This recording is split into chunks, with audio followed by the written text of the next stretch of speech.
சாய்ராம். என் உயிரின் உயிரானவர்களே, ஒரு நிமிஷம் எல்லாரும் அஞ்சலி செலுத்துக்கலாம். கள்ளக்குறிச்சியில் நடந்த இந்த விஷயத்துக்காக அவங்களோட ஆன்மா சாந்தி அடையணும். அவங்க இழந்த குடும்பங்களுக்கு சாய்பாவோட துணையும் நல்லவர்களோட துணையும் அவங்களுக்கு மன தைரியமும் கிடைக்கணும்னு எல்லாரும் கொஞ்சம் பிரார்த்தனை பண்ணிக்கலாம். ரொம்ப மனசை பாதித்த விஷயங்கள் நேற்று அந்த சின்ன குழந்தைங்கள்லாம் அந்த கதறலை கேட்கும்போது என்னால் நிச்சயமாக நைட்டு தூங்கவே முடியல. ஒரு மனுஷன் குடிக்கிறான், அவன் தன்னுடைய சந்தோஷத்தை மட்டும் பார்க்குறான். குடும்பத்தோட சந்தோஷம், குடும்பத்தோட எதிர்காலம், நாம் அந்த இடத்துல இல்லைன்னா என்ன ஆகும்னு யோசிக்காமல் சுயநலத்தோட செஞ்ச வேதனை அந்த குழந்தைங்க மத்தியில் பெரிய ஒரு கஷ்டத்தை ஏற்படுத்தி இருக்குது. அதனால் அந்த குழந்தைங்க மன தைரியத்தோடு இருக்கணும்னு எல்லோரும் நம்ம ப்ரே பண்ணிக்கலாம். கண்டிப்பாக அந்த குடும்பத்துக்கு நல்ல காலம் பிறக்கணும் அப்படின்னு ப்ரே பண்ணிக்கலாம். இன்றைக்கி பேசக்கூடிய விஷயம் நம்ம மனசளவில் ரொம்ப நொறுங்கி போயிருப்போம். ஏன்னா நம்ம இதயம் ரொம்ப இரக்கமான இதயம், ரொம்ப சென்சிட்டிவான இதயம். இங்கே யாராவது நம்பிக்கைக்குரியவர்கள் ஒரு சின்ன குண்டு ஊசியில் குத்தினா கூட அது நம்மளால் தாங்கிக்க முடியாது. பொய்யும் நீ இப்படி பண்ணுவேன்னு நான் நினச்சி பார்க்கலையே அப்படின்னு. எதிரிகள் பெரிய கடப்பாறையில் குத்தினா கூட அவன் எதிரின்றதுக்காகவே அவனை நம்ம மன்னிச்சிடுவோம். அவன் அவ்வளோதான் குத்துனான், ஆனால் நீ இப்படி பண்ணலாமா அப்படின்னு. இது மாதிரி நிறைய பேருக்கு ரொம்ப சென்டிமெண்ட் டைப்பில் இருக்கீங்க, பயங்கரமான சென்சிட்டிவாக இருக்கீங்க. இது நல்லது அப்படின்றத விட இது 10 மடங்கு கெட்டதாகவும் உங்கள் வாழ்க்கையில் மாறுது. அதனால் சில விஷயங்களை நாம் சரியாக ஃபாலோ பண்ணிட்டா இதில் இருந்து நாம் மீண்டு அடுத்த இடத்துக்கு நம்ம போவோம். அப்போ மனசளவில் யார் உங்களை நொறுக்குனாங்க? கண்டிப்பாக உங்களோட சொந்தங்களாக இருப்பாங்க. அந்த சொந்தத்திலையும் நெருங்கின சொந்தமாக இருப்பாங்க. இப்போது அவங்கள நினச்சி வேதனைப்படுறதால வாழ்க்கையில் ஏதாவது கிடைச்சிடுமா? அப்போ வாழ்க்கையில் வளர்ச்சி கிடைக்குமா? கவலைகள் தீருமா? எதெல்லாம் கிடைக்குமா அப்படின்னா அது கிடைக்காது. வாழ்க்கை வளர்ச்சி அடையாது, கவலைகள் தீராது, நாமளாக இருக்க மாட்டோம், தொடர்ந்து அதை நினச்சிக்கிட்டே இருப்போம். இது மூலமாக நம்ம மனசில் 1000 விதமான எதிர்மறை எண்ணங்கள் பிறக்கும்.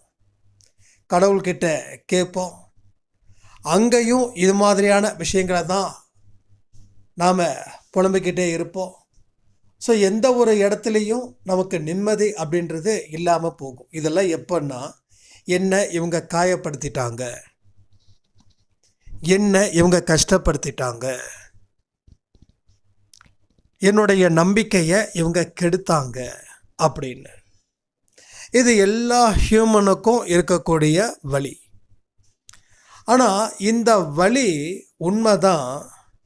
ஆனால் இந்த வலியை நம்ம தொடர்ந்து வச்சுக்கிட்டா நம்ம வாழ்க்கையை பெரிய வலியாக மாறிடும். அப்போது ஒரு காயம் வந்துச்சுன்னா அதை குணப்படுத்த முயற்சி பண்ணுறோம் தானே. அதுக்கு மருந்து போடுறோம், ஆயின்மெண்ட் போடுறோம், டாக்டரை பார்க்குறோம், அவங்க கொடுக்கக்கூடிய மெடிசனை கிளியராக பர்ஃபெக்டாக புரிஞ்சு அதை நடந்துக்கிறோம். ஸோ கொஞ்ச நாளில் அந்த காயம் சீராகுது. ஏன் காயத்தை சீராக்குறோம், ஏன் சரி பண்ணுறோன்னா, ஒவ்வொரு மனுஷனுக்கும் லட்சியம் அப்படின்னு ஒன்று இருக்குது. இங்கே நிறைய பேர் ஒர்க்கிங் பண்ணக்கூடியவங்களாக இருக்கலாம், சில பேர் ஹவுஸ் ஒய்ஃபாக இருக்கலாம். பட் ஏதாவது ஒரு டார்கெட் இருக்கும். சரி, நமக்கு காயம் சரி பண்ண வேண்டாம், நம்ம சும்மா தானே இருக்கோம், இருந்துட்டு போகுது அப்படின்னு யாரும் நினைக்கல. ஸோ சரி பண்ணணும். சரி ஆனால் தான் ஒவ்வொரு மனுஷனுக்கும் ஒரு விருப்பம் இருக்கும். அந்த விருப்பத்தை நிறைவேற்றணும் அப்படின்னு அவன் போராடுறான். அப்போ அந்த காயத்தோடு அவனால் போராட முடியாது. அப்போ அந்த காயத்தை அவன் தீர்த்தாதான், அந்த காயத்தை அவன் குணப்படுத்தினாதான் அவன் போராட வசதியாக இருக்கும். அதே போல தான் மனசில் இருக்கக்கூடிய வலிகளை நீங்கள் ஒன்று குறைக்கணும், இல்லை அதை முற்றிலும் நீக்கணும். ஸோ அதை முற்றிலும் நீக்க முடியாது, ஆனால் அதை குறைக்க முடியும். உங்கள் வாழ்க்கையில் வளர்ச்சி அடைகிற அளவுக்கு அதை நீங்கள் குறைச்சி தான் ஆகணும். அப்போ அதை ஏன் குறைக்க முடியல அப்படின்னா, இதை என்னால் மறக்க முடியலன்னு யார் நினைக்கிறீங்களோ அவங்களுக்கு இந்த வலி இருந்துக்கிட்டு தான் இருக்கும். என்னால் மறக்க முடியும்னு நினைக்கிறவங்களுக்கு அந்த வலி குறையும். என்னால் மறக்க முடியாதுன்னு நினைக்கிறவங்களுக்கு வலி அதே வலியாக இருக்காது, வலி அதிகரிக்கும். அப்போ இந்த மனதில் ஏற்பட்ட வலிகளோட போராடினா நீங்கள் ஜெயிப்பீங்களா?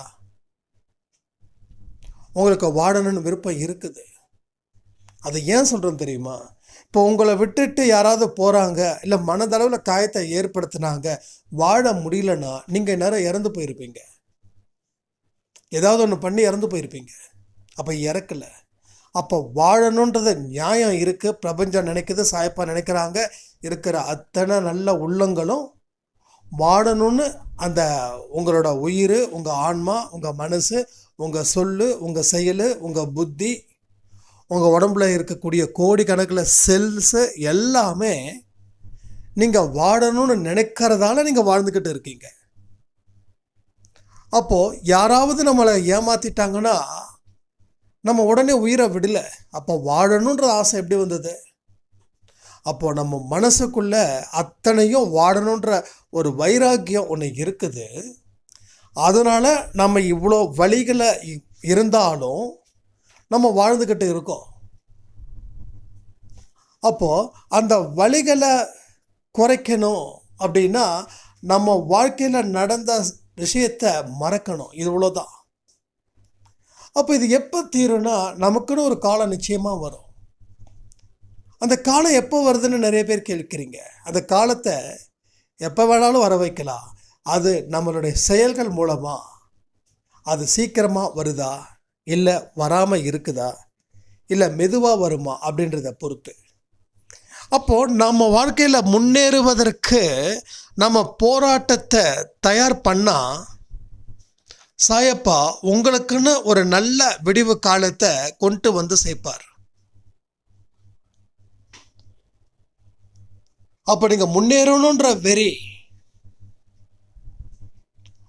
உங்களோட பலகீனத்தை அழிக்கணுன்ற வெறி, உங்கள் பலத்தை கூட்டணுன்ற வெறி, இது எல்லாமே இருந்துச்சுன்னா உங்கள் வாழ்க்கையில் நீங்கள் எங்கேயோ போயிடுவீங்க. ஆனால் பலகீனத்தை பெருக்கிறோம், பலத்தை அழிக்கிறோம்.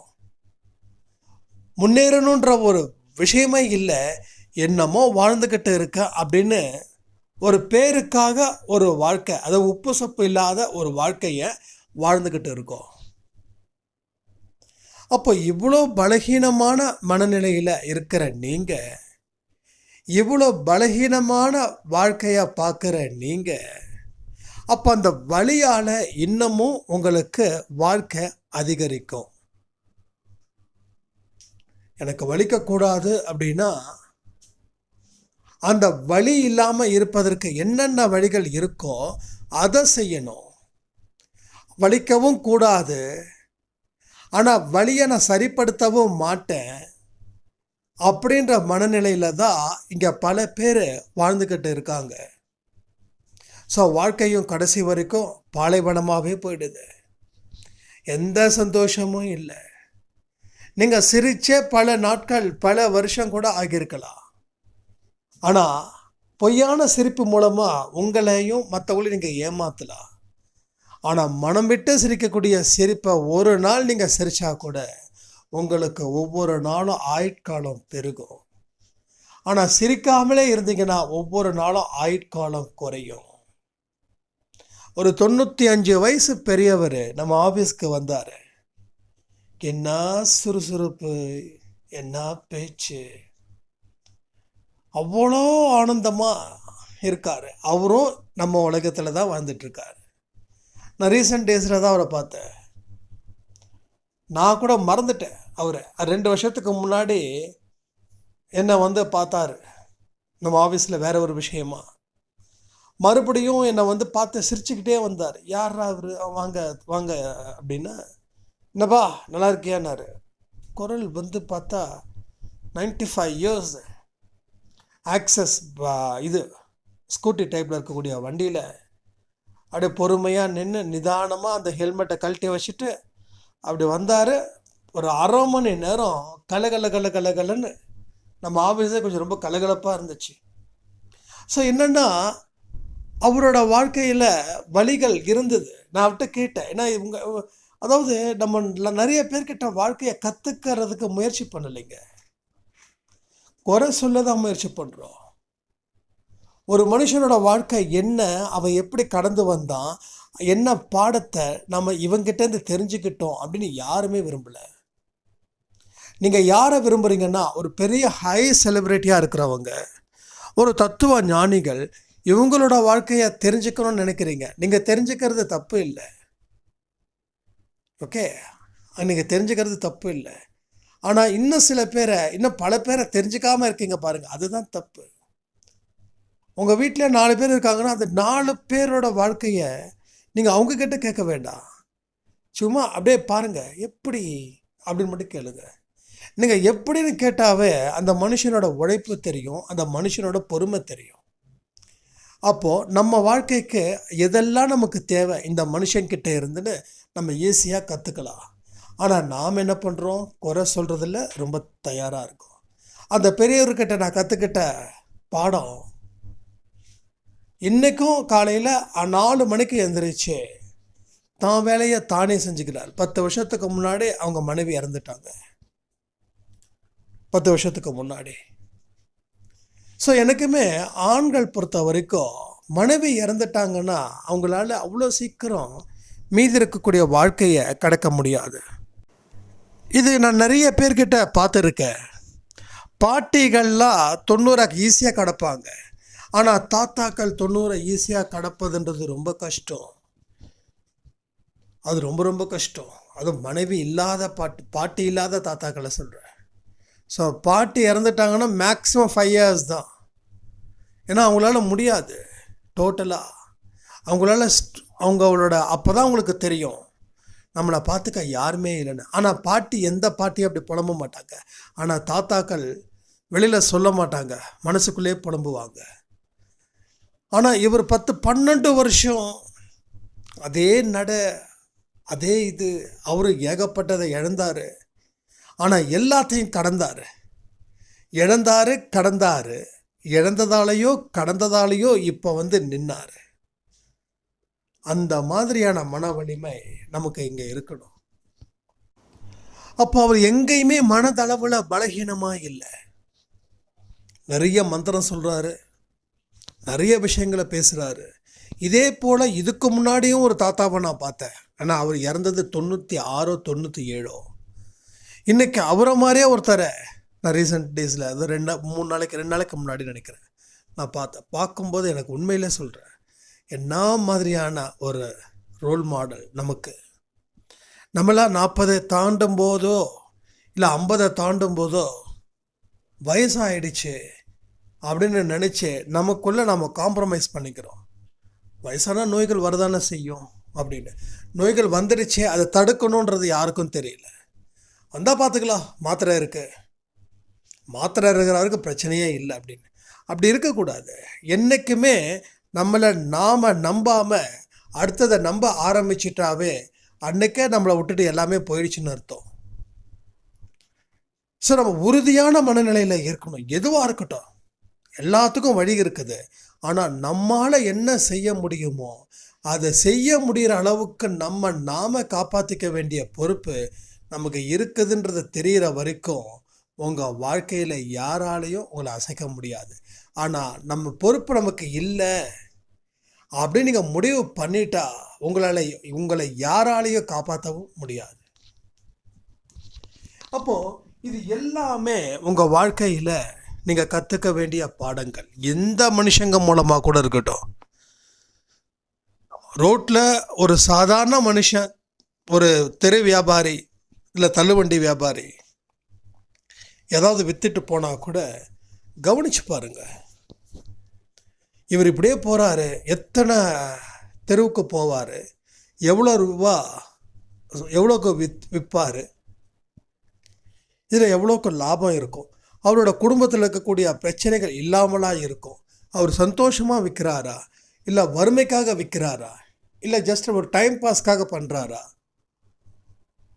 வெயிலில் என்ன பண்ணுவார், மழையில் என்ன பண்ணுவார், இதெல்லாம் நீங்கள் என்ன கேட்டிருக்கீங்களா?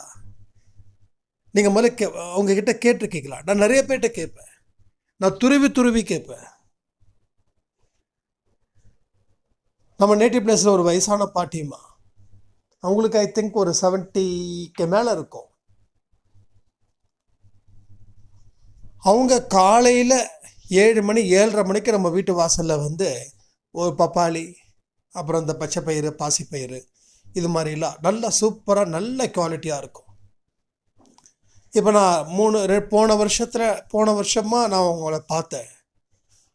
5 வருஷத்துக்கு முன்னாடி எப்படி இருந்தாங்களோ அதே மாதிரி இருக்காங்க.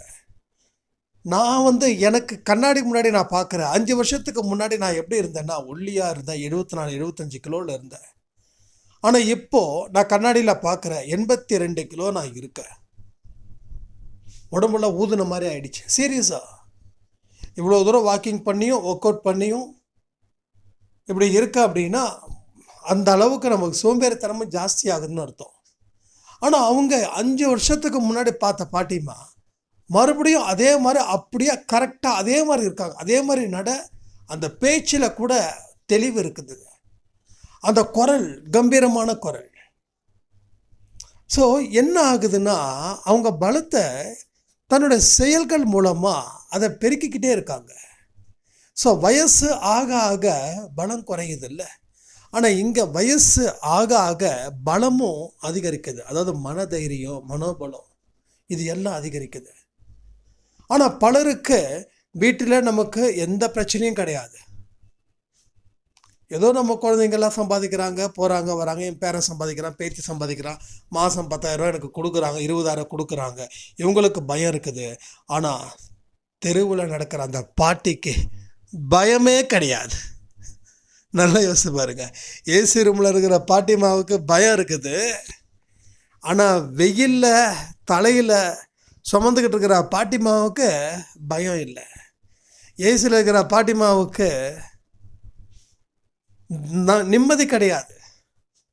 ஆனால் வெளியில் கூட சுமக்கிற பாட்டுக்கு நிம்மதி சூப்பராக இருக்கு. சில இடத்துல எம்ஜிஆர் பாட்டெல்லாம் பாடுவாங்க. ஆனால் அவங்க பாடுறாங்கன்னு போது ஓரமாக நின்று கேட்பேன். எம்ஜிஆர் பாட்டு, சிவாஜி பாட்டு. எப்போ அம்மா வந்து ஏதாவது வந்து ஒரு காய் வாங்கிட்டு காசு கொடுக்க வரும்போது அந்த கேப்பில் பாடுவாங்க.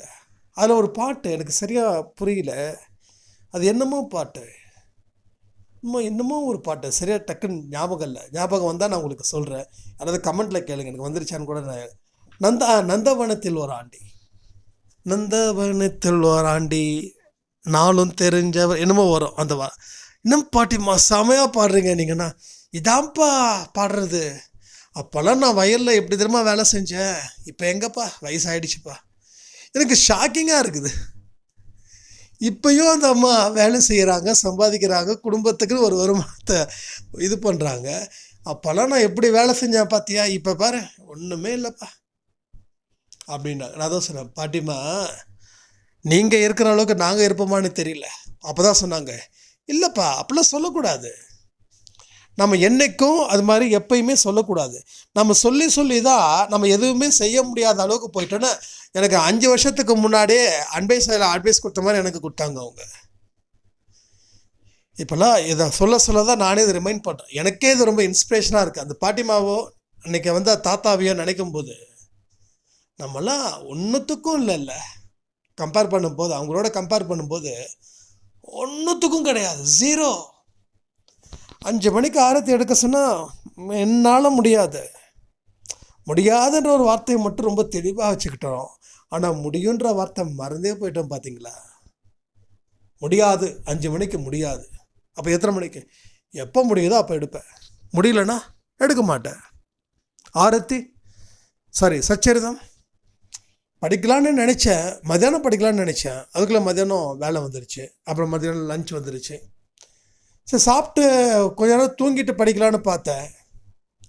தூங்கினதுக்கப்புறம் வீட்டில் வந்து எல்லாம் வந்துட்டாங்க, கெஸ்ட்டுங்கெல்லாம் வந்துட்டாங்க திடீர்னு.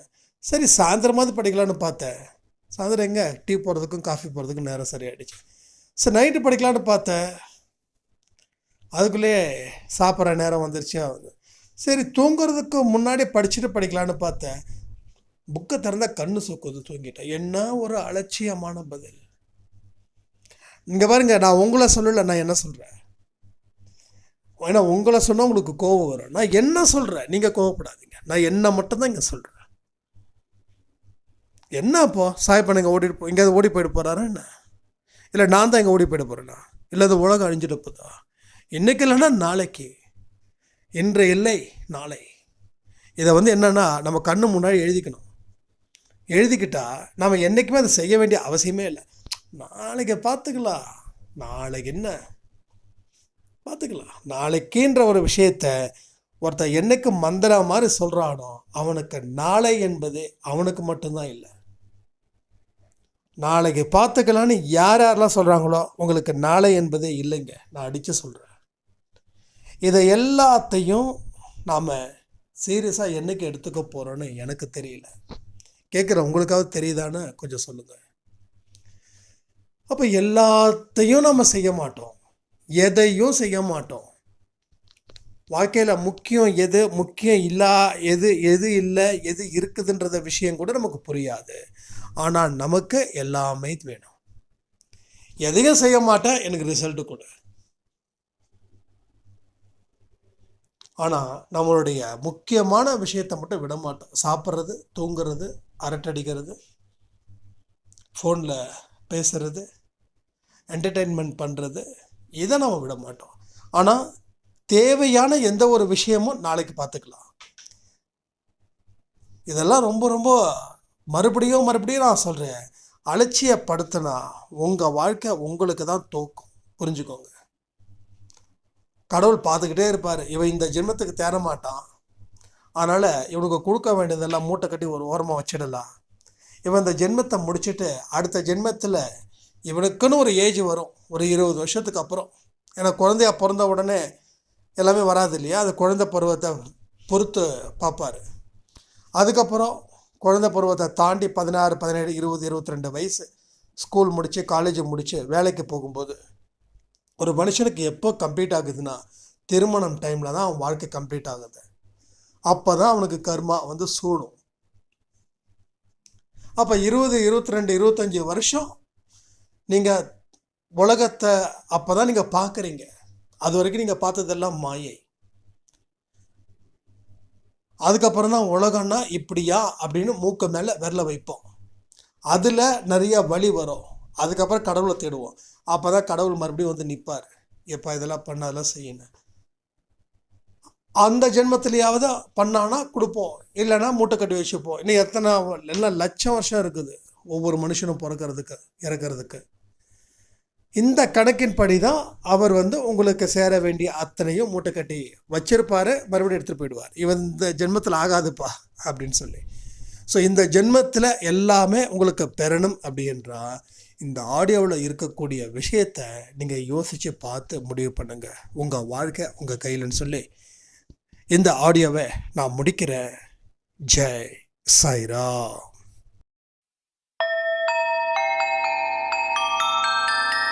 ஓம் சாயிரா சாயிரா, ஓம் சாயிரா சாயிரா, ஓம் சாயிரா சாயிரா, அன்பே சாயிரா, பேரன்பே சாயிரா, அகிலம் தளிக்க ஆத்மா விழிக்க அனுதினம் சாயிரா, எங்கள் அன்பே சாயிரா. ஒன்றே